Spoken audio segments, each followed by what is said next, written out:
Welcome to the Mothers on the Frontline podcast. Mothers on the Frontline is a nonprofit organization founded and run by mothers of children with mental health conditions to promote caregiver healing, caregiver justice, and children's mental health justice through storytelling. Please note that we are sharing our experiences as mothers. Nothing on this podcast should be considered medical or legal advice.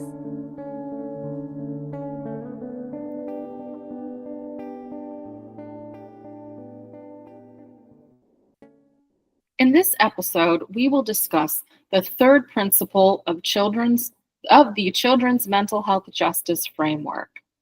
The third principle is the lived experience of children, caregivers, and families and communities matter.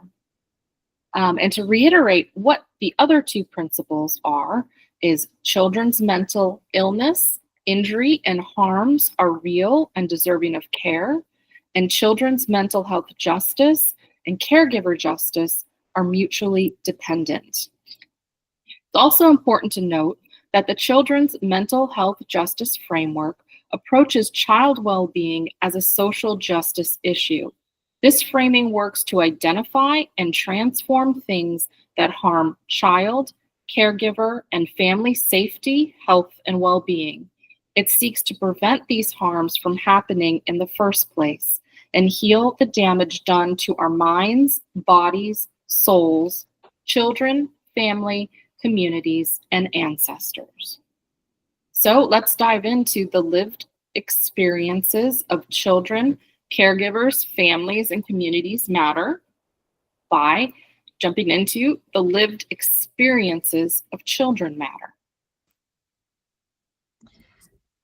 Who wants to begin? I guess I can start for a second. We really want to start with children and the importance of centering their voice and their experience, because this is about them.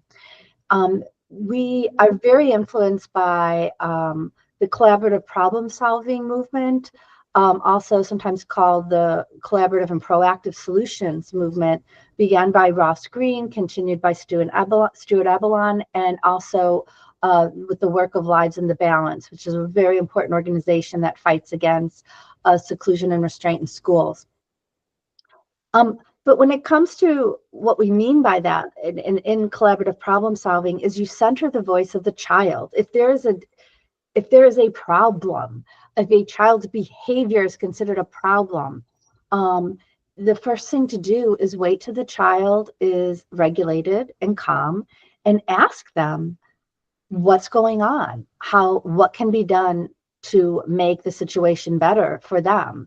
And so let's just sort of start with that, like as the grounding principle of the child is the expert of their experience, and we're there to sort of help make sure they have the center stage in trying to discuss and frame what the problem is.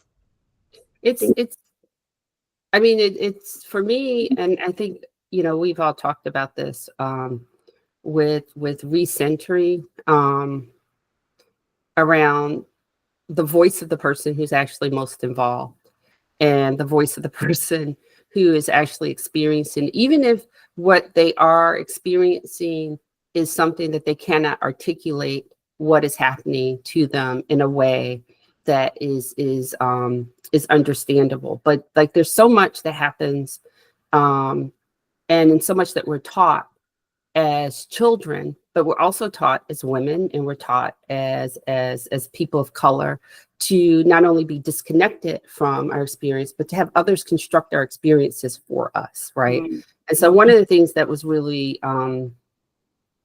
important for me as a parent, but then what underscored this whole approach for me was the way in which it started to transform my kids' ability to articulate their own experiences for themselves and to get that practice, right, with me as the parent, and in a safe space, and like you said, a regulated and calm space, but also to understand that articulating your experience and articulating one's experience. I mean, that's why a lot of people go to therapy, right? So you go to therapy as an adult, and then you wind up in like CBT therapy or CBD therapy, and like you have to go all the way back to try to articulate what happened as a child so that you get this narrative and this understanding.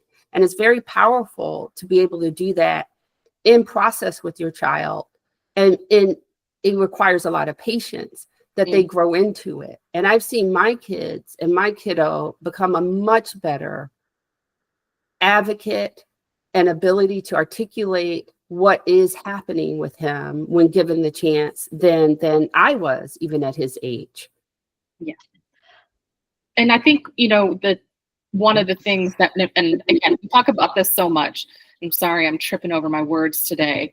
The principles of being seen, heard, and believed as regards to caregivers, but that's equally, if not as important or more important than for our children, right? And obviously this kind of evolves over a scale of age, right? What a 3-year-old is able to articulate and, be understood about is different than a 13-year-old, right?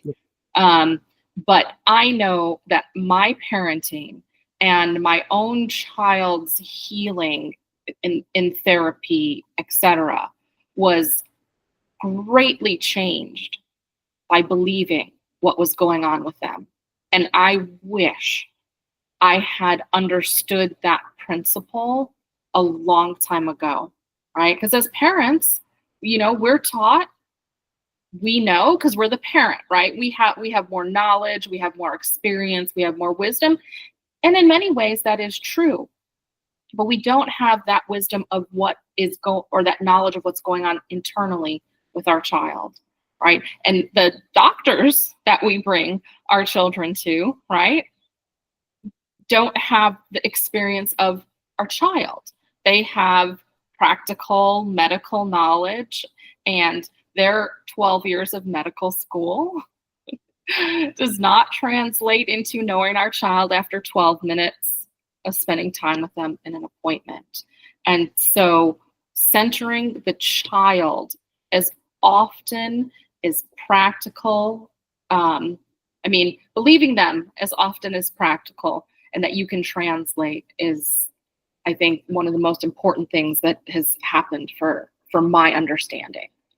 And I think let's talk about translation a bit, because as a primary caregiver of a child with mental health conditions, developmental disabilities, neurological differences, that is a role that's really important, but fraught.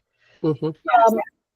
For instance, our child might have pragmatic language issues where they can speak, they're verbal, they're very articulate, but the way they express themselves may not be the way that is the most common way for those ideas to be expressed in that culture, and then therefore they get misunderstood. That misunderstanding often happens in our own homes between the caregiver and the child, but because we're doing the daily care, sometimes we can figure out this phrase means something else to my child than it does to me. And so I'll give a heartbreaking example of this in my own child's case that it just breaks my heart. My son, was suicidal at the age of 10, and we kept saying, if you need help, let us know and we'll bring you to the hospital. And this went on for about a year and a half. And finally he said, I do want to go to the hospital, but I don't want help. Is there something else? And I tried to ask what he meant by that. And he thought we were saying when he's ready to commit suicide or when he's ready for suicide to happen, the hospital will help him do it. And we were obviously meaning they'll help you not do that and to be able to be okay. And so that is just like a heartbreaking language misunderstanding. That was no one's being malicious, but the doctors misunderstood, we misunderstood, he misunderstood each other. What happens though is when you're dealing with your child over and over, you'll come to learn that certain phrases mean something particular for your child. Like for my child, I can't get a break means my brain won't stop. Mm-hmm. It doesn't mean that I'm having to do too much work, because sometimes it's being said in a context of where they're not doing what they're supposed to do and everyone's exasperated. What do you mean you need a break? You haven't done anything all day. Right. And they haven't done anything all day because their brain hasn't stopped and they are not okay. and they Yes. can't do anything. And so I guess what I'm trying to say is we are not perfect translators by any shape. We often get things wrong, but because we're doing the daily work with the child, we'll often be the best translator they have until they can speak for themselves. And it's our job to teach them to speak for themselves as soon as they can. Yes. Yes. One of the things that I mean, in what you bring up, and I know we're talking about this sort of in this kind of flow, it brought to mind how invasive it is to have anybody believe that they know intimately. Like you were talking, Angela, about doctors don't know. Nobody knows intimately who and what is happening internally, right? Like, and it's this weird role that I think is also somewhat gendered in a way that we are supposed to be this sort of intimacy translators of people's experiences that we're very close to, like as not just as a caregiver, but as mothers. Like we're supposed to know motivation, and we're supposed to know, like their why. And not just us, but like our spouses, everyone. Like we're doing this kind of really intense kind of dissecting. And I always think about this in terms of like when people do research and they interview, or anthropologists, like they're putting us in the position, if you think about like anthropologists and they go, well, blah, blah, blah, the motivations of, like, I'm talking about colonialistic anthropology of this tribe is clearly to be peaceful, because, and that's like, we're put in that position, which one of the things is it decenters us as human beings too. Yeah. And it does not, then, like, I see this as more of like a relationality too, and centering the child actually decenters me and my ego and whatever the biases. I have to also check some of my own internal biases as a parent. And you talked about like moving. I get into this thing with my son because he has ADHD, and the same thing. I'm like, do your homework, and I'll come back and he's just staring at the wall, and like, do your homework. It's like I'm doing my homework, because in his head, all of this stuff is moving. So what this teaches us is to ask questions, right? And ask like, okay, so this is what it looks like to me. What's going on with you? And it disrupts that kind of hierarchy, but also it gives me a bigger break as a parent. Like I don't have to be the primary architect and knower of the interiority of another human being who doesn't even know themselves. Yes. It's curiosity, right? And that is something you're taught in therapy, right? Be curious. Because even though as mothers, right, and primary caregivers, we know a lot. And sometimes, that gets overwhelming, right? We know a lot, but there's still so much we don't know, right? We need to be curious about our child.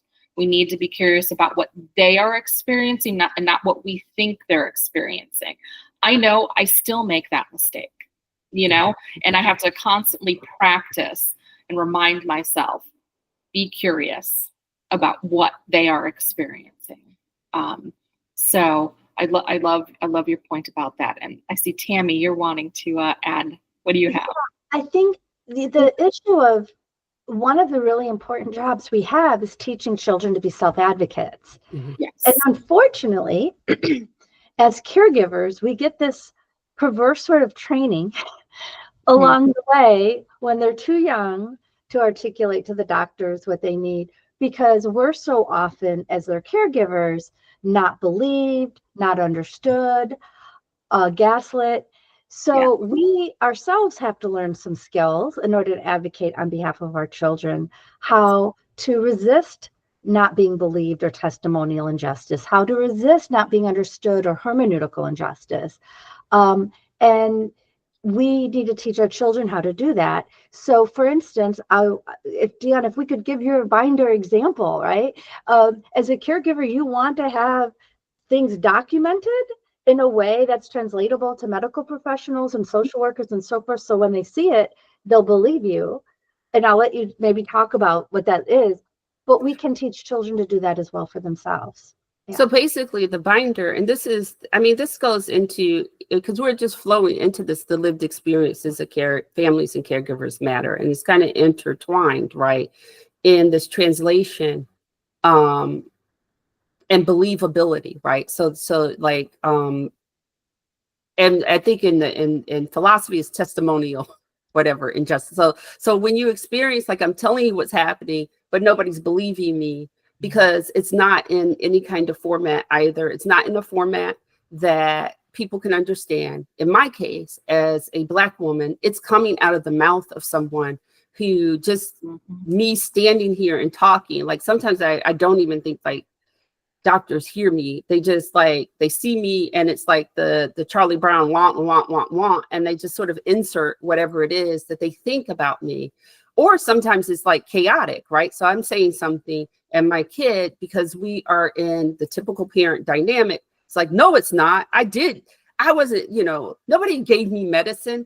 And so, and I know you've all experienced it. I've experienced with the doctors turn to go, well, maybe they didn't get the medicine. And so what the binder is documentary evidence in the format and the form that is kind of, I'm in the social sciences, scientific, right? Like doctors are trained a lot. They're trained in biomedicine and in the physical sciences. But then the second half, where most of them get their training, is in the social sciences, where I sit. And for some reason, people don't believe like what people are telling them. But if I can show them, like, okay, on this date, they went to the doctor. And sometimes it's actually to countermand something that the doctor even did. So what my kids have, I kept a medical binder that had like, you always ask about the birth history. So I wrote out the birth narrative, key events, so that it was always at the top of my head. And then what was happening at each point. And I would clip anything that they gave me, any instructions or anything, those readouts, I would put them in there. Their prescriptions were in there. And it helped me form the narrative and feed it back to the doctors in the way that they understood. So here's the significant birth event. Here's the significant thing that led to us being here. And here's the dates that it happened, right? So now I'm not dependent on you remembering as the doctor or you believing as the doctor. And then my kid remembering because they're going through what they're going through.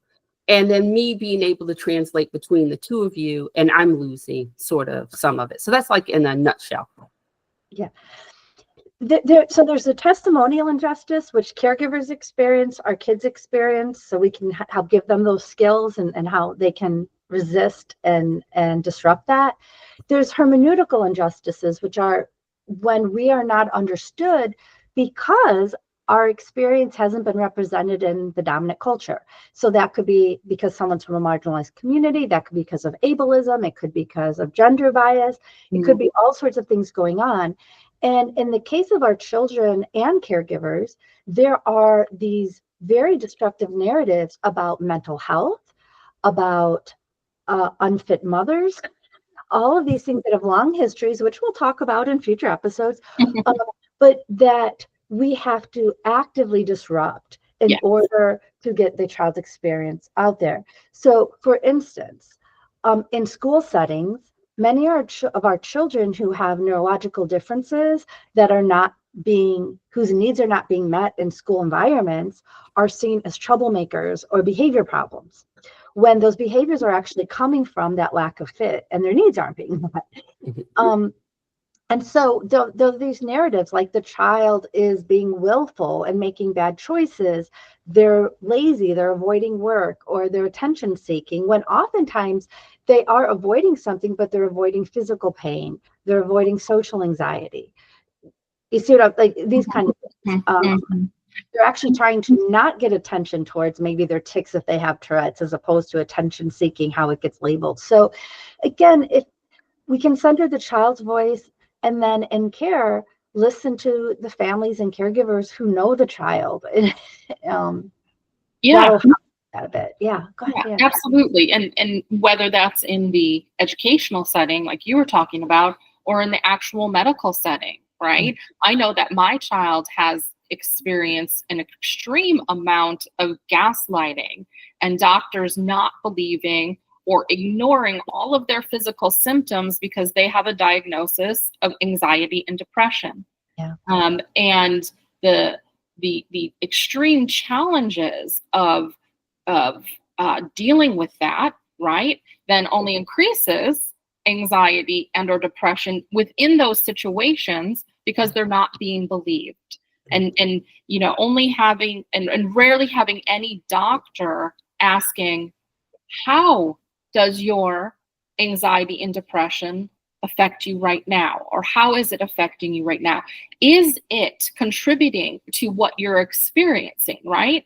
And the many, many doctors that my child has had to encounter, we've had that happen once, right? And we had that happen once after, at a major medical center, meeting with many other doctors, she and I had to stop and disrupt the doctors by saying, this is not anxiety and depression, right? Because at the end of the meeting, they would say, this is just your anxiety and your depression, and waste our time, waste our money, and make my child feel awful for not being believed, right? After well articulating that experience. So these are the many ways we would like to see end, so we can have better care for our children. Yeah. So the second part of this principle is the lived experiences of caregivers and families matter. And I don't know who would like to say some more about get us started with that. Yeah, I'll sort of focus on, I want to make sure we get back to siblings. So please make sure we get back to siblings. But I'd like to start with caregivers for a minute. And again, I know we've talked about this so much amongst ourselves, but I think it's really important to have this conversation with others out there to hear it. Caregivers, especially of children with significant disabilities, are not just parenting, they're nursing, they're case managing, they're transporting to an abundance of appointments. There's just so much going on that goes above and beyond parenting. And it gets collapsed under parenting socially, where it's just made them, that labor is made invisible. And when we take our children to appointments, they are the patient as though they're a social atom and are not related to their siblings or caregivers, the family dynamic, their larger community, and so forth. And caregivers are sort of seen in that context as you're only taking care of that child. And it often leads to ridiculous things. So it's not looking at you as someone who is employed, perhaps, has other children to raise. Maybe you're doing elder care.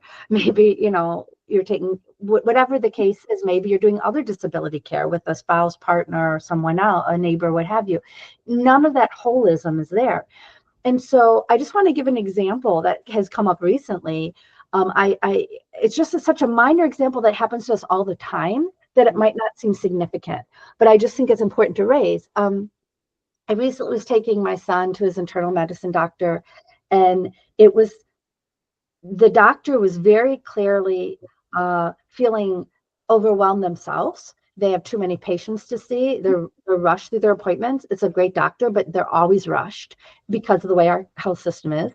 And they knew my son needed to have blood work in a month, but they were afraid they were going to forget. And the way their health system was, it had to be put in a certain time. So they said, I need you to email me in a month from now to remind me to put in the lab order.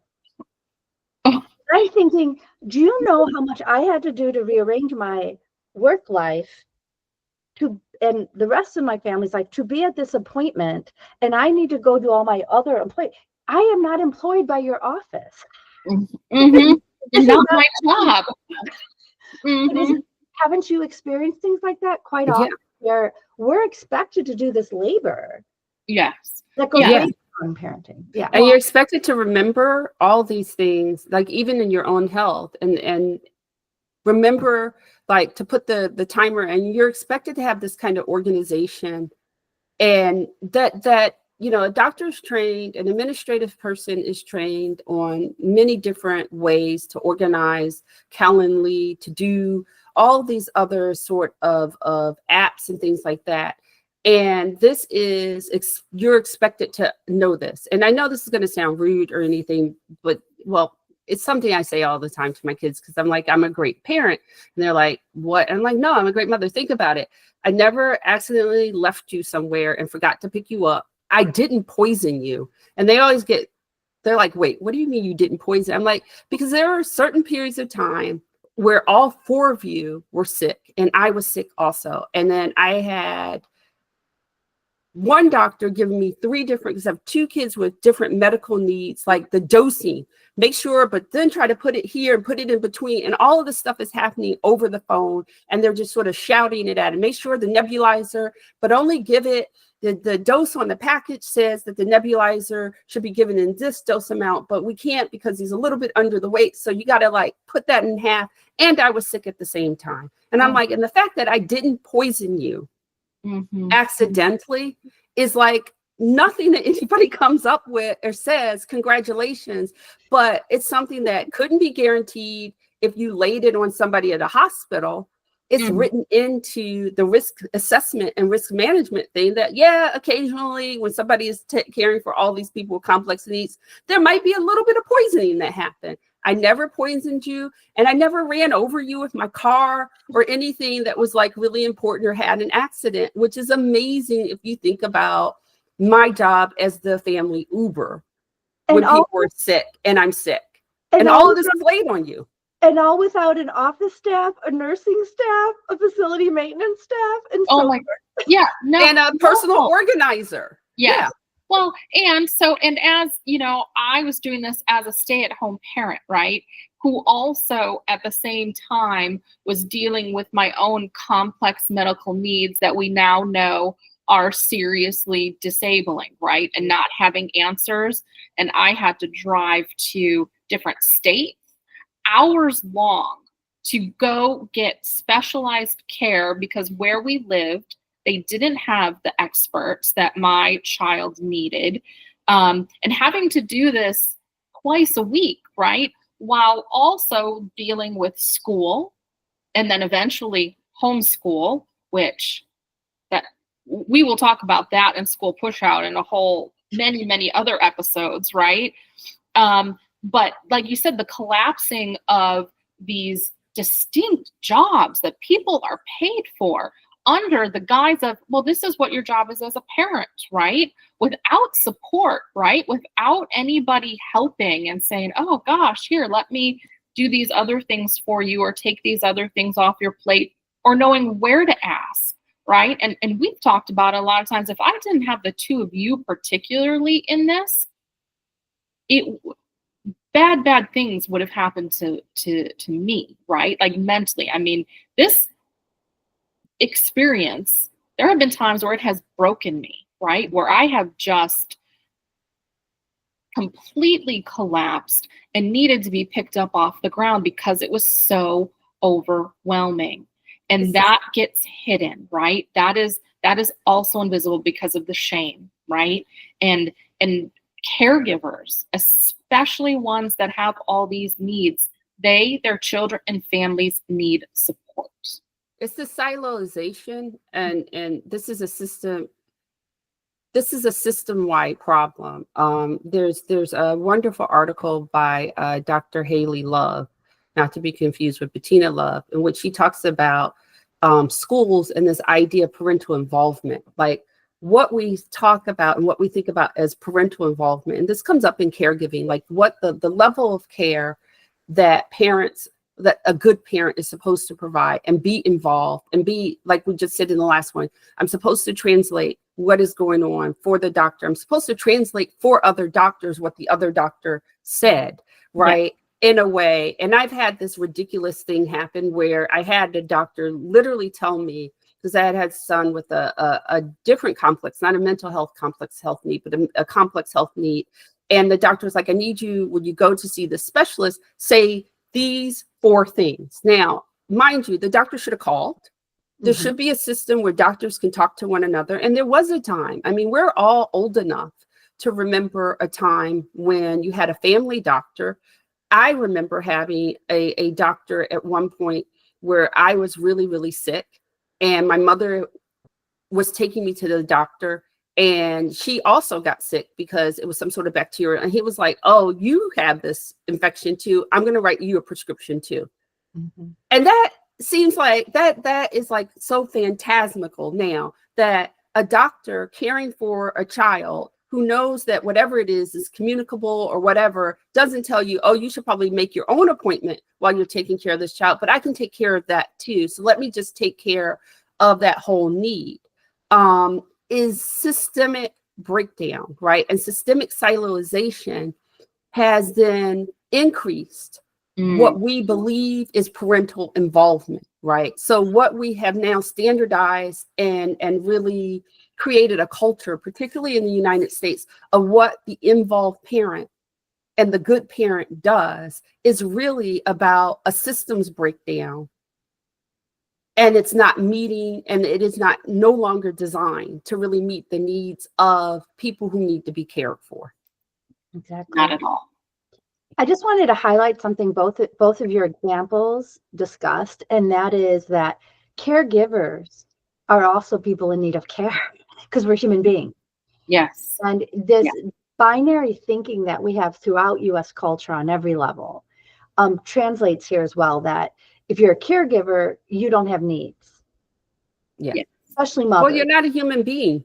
Not a human being. No. Because it's an Adam, like that goes back to the top part of Adams, right? Like I'm not, because as a doctor, as a social worker, and even as a teacher, right? In schools, at certain points, were intimately and intricately involved with the community, right? They were community schools. You understood like the nature of families and what was being and the needs of service needs of the entire community. That's no longer the model, right? And so everybody is treating the problem or the issue at hand. And as a caregiver, that goes back to the book, right? I have to, the extent to which I can actually access the services or access the educational programs or the medical care that my child needs is really dependent upon my ability to articulate the problem at hand, even though the problem at hand is intricately involved with my historical experiences, my personal experiences, my genetics, and then my kid. All of those things are not that they don't matter.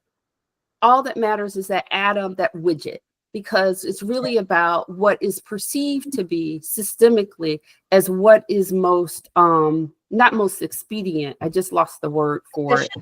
Efficient. Yes. I teach social policy. I'm always talking about the demon. It's the demon of efficiency. This is efficient. Yes. And I wanted to just extrapolate a little bit more when you guys talk about atoms, right?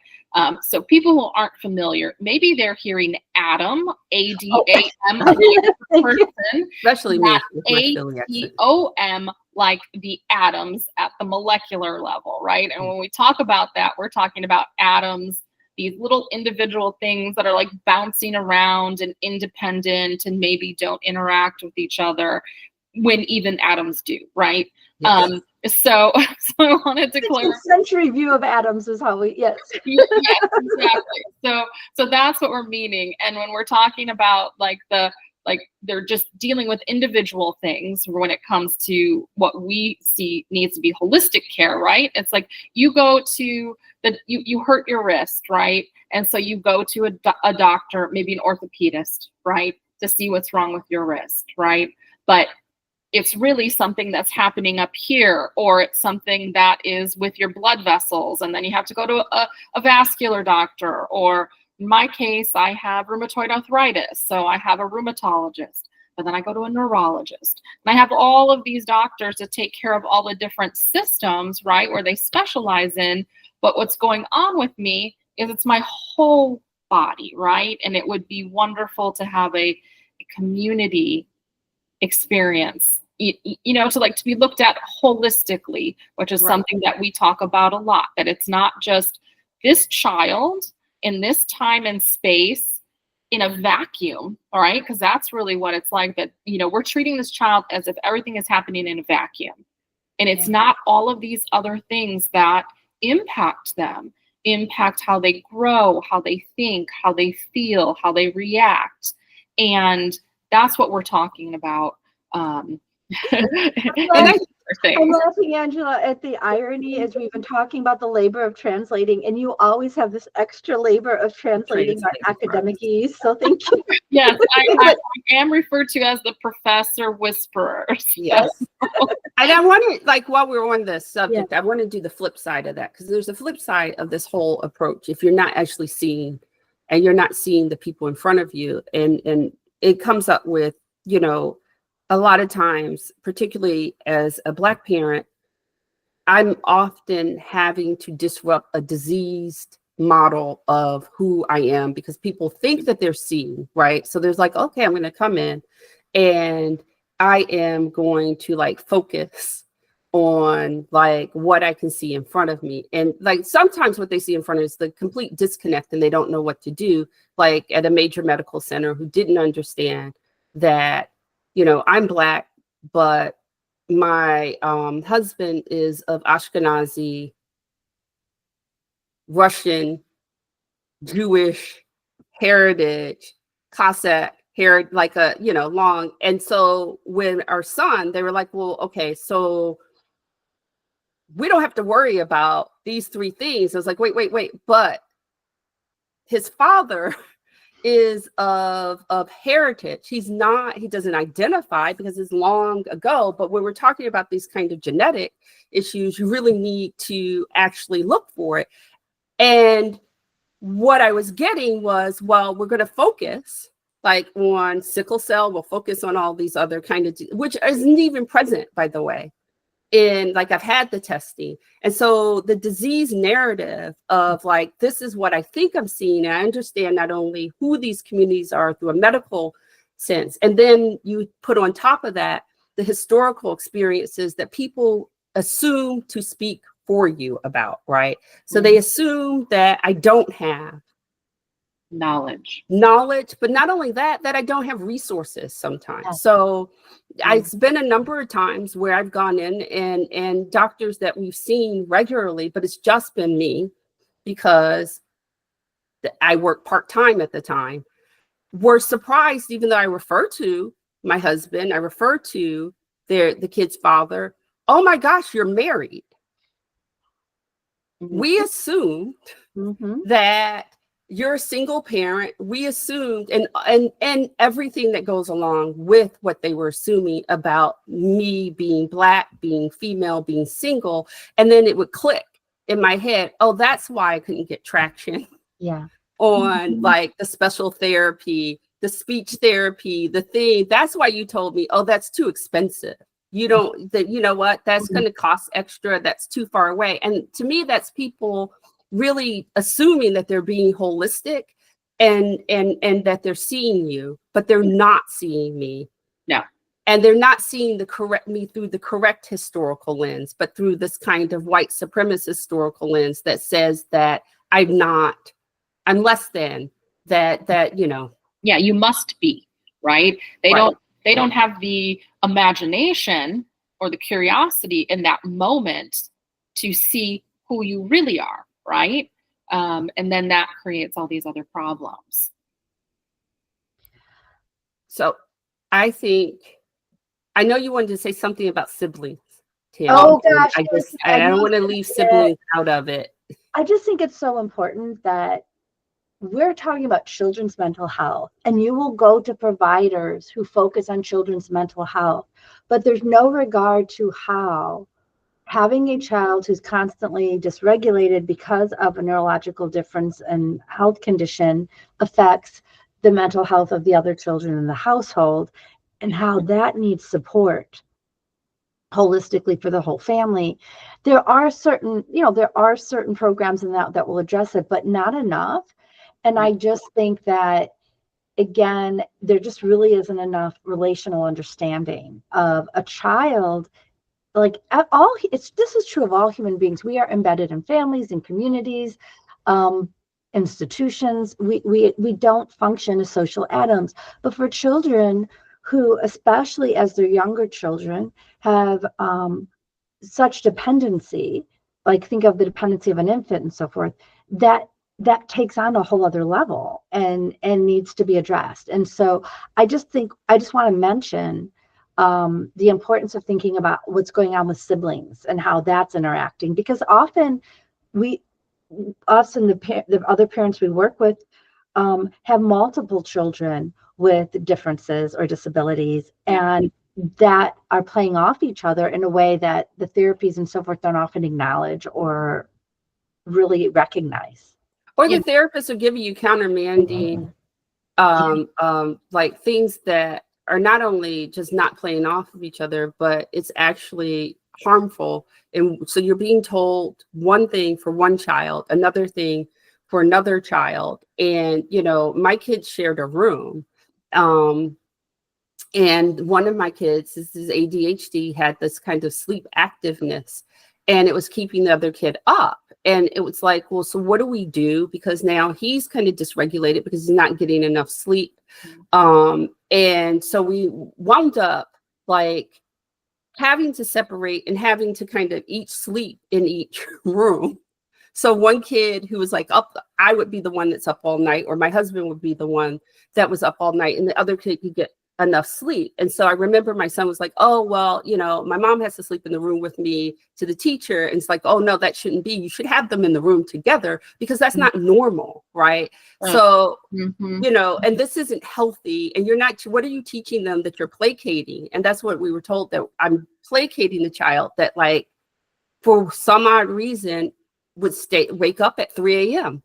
and he could not. And that was just part of the brain. You're teaching him and you're placating him, and you're not allowing them to be like proper siblings. And the other siblings should just learn to deal with it, is what we were told. It's like, how do you deal with something like that?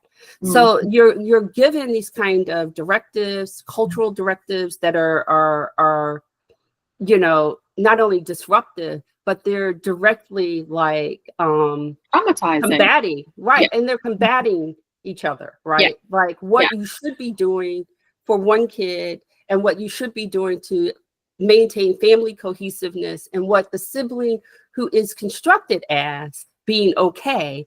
And I don't know, if you're a sibling of someone who has a complex health need, then you have needs that are not, and this is a guilt as I feel as a parent, that there were times that I can't just meet the needs of my child and be there for my child, because I have to be present at the appointments. I have to be present at the school. And I know that means that there were certain needs that were neglected. And like you said, Tammy, no one turns to that child and says, hey, what can we give? How can we make this easier? How can we actually make this easier for your parents, so that now all the appointments are stacked on one day and you can actually make the game? It's not a consideration, even amongst pediatricians and people who are caring for kids. Yeah. And this leads into the third thing, in the sense that that very complicated experience doesn't play the same in all families.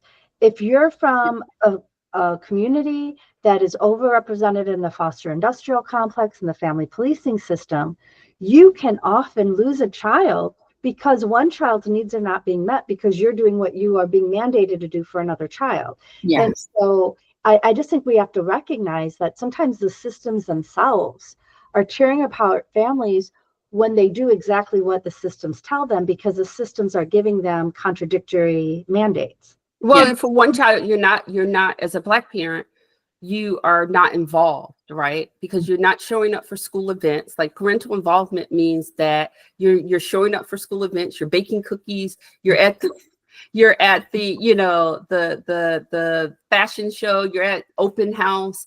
And there's real reasons why parents who have kids who have complex medical needs, but particularly parents who have kids who are neurodivergent, can't necessarily go to open house, can't go to the holiday, you know, extravaganza, because it is not going to be a good situation for the entire family. And then you get constructed as being uninvolved and neglectful, which is very dangerous if you're involved in any way in the parental policing industrial complex. That label is a toxic and very dangerous label to have. Absolutely. And as Tanya was saying, like, there's certain communities, right? That like, this is what you're expected. I mean, everybody's expected to do it, and it's a privilege, right? It's a privilege to be able to do all these things, to show up at the games, right? To go to the parent teacher conferences, to go to all the therapy sessions, to, you know, to do all of these things, financially, socially, all of that. It's expected, and as a stay-at-home parent, right, that those things are expected and demanded of you, and it doesn't take into account somebody who herself is both neurodivergent. I've learned through what has gone on with my children, right? Like, oh wow, that's what I've been going through, right? And has, you know, disabling medical conditions themselves, right? And a lot of parents who are doing caregiving of children with mental health and or complex medical needs also have them themselves, right? And what often doesn't get recognized is how disabling caregiving is in Yes. the neoliberal systems in which we work. Yes. Because many people have conditions with which they're doing these things already. Yes. But I have known also, on top of that, Yes. both and, I've Yeah. known many parents who have developed health conditions as a result of the intensive labor that's required. Yes. Yes. The stress. The stress, the lack of sleep, the many aspects of it. One thing I want to make sure we get to before we go, because I know time, we're trying, there's so much here. We're gonna have to keep coming back for deeper dives, but is that the lived experiences of communities matter, because different communities have different experiences, particularly when it comes to trauma and mental health.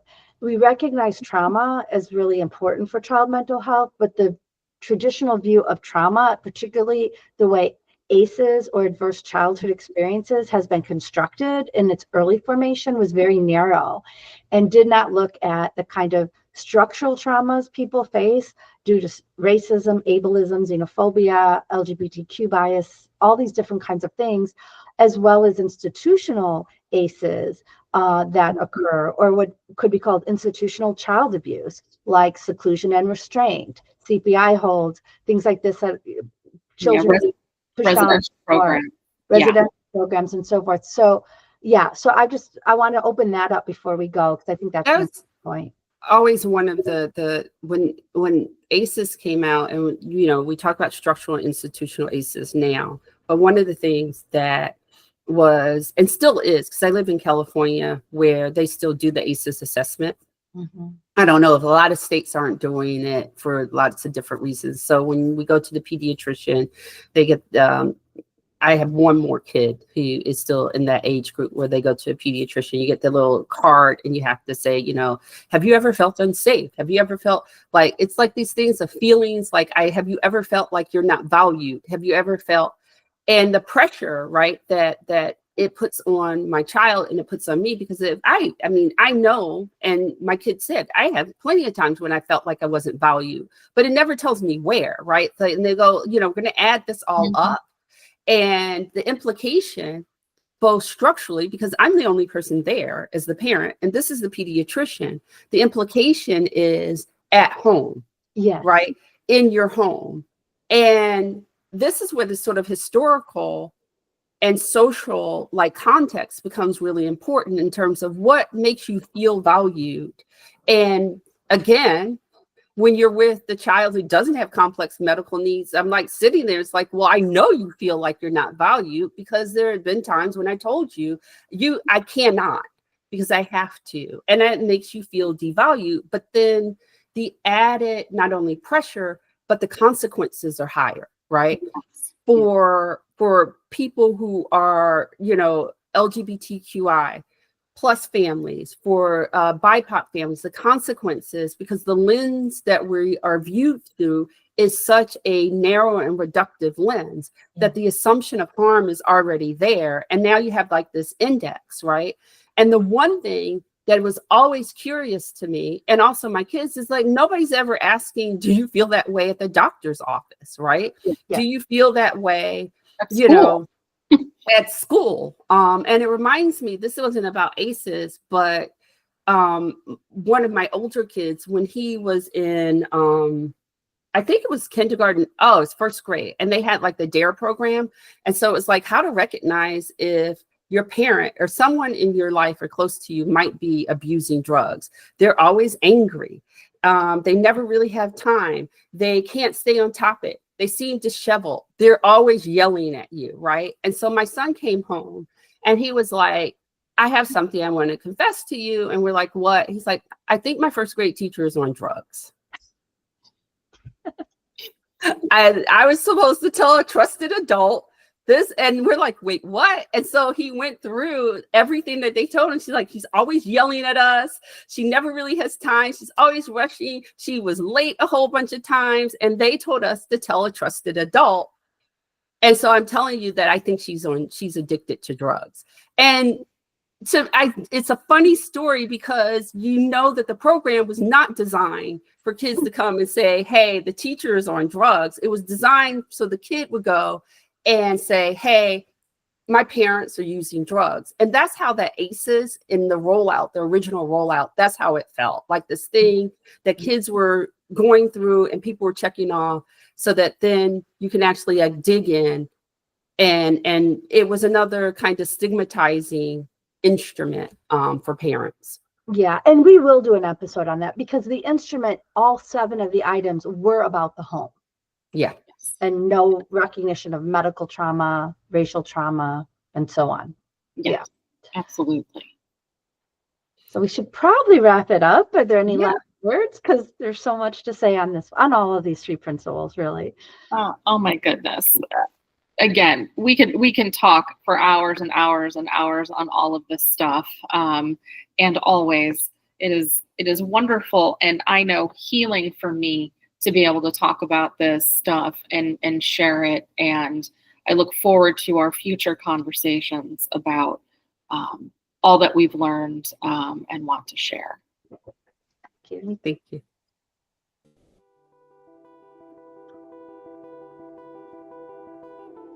You have been listening to the Mothers on the Frontline podcast, copyrighted in 2024 by Mothers on the Frontline. Today's podcast hosts are Deanne Benson-Smith, Tammy Neiden, and Angela Riccio. The music is Old English, written, performed, and recorded by Flame Emoji.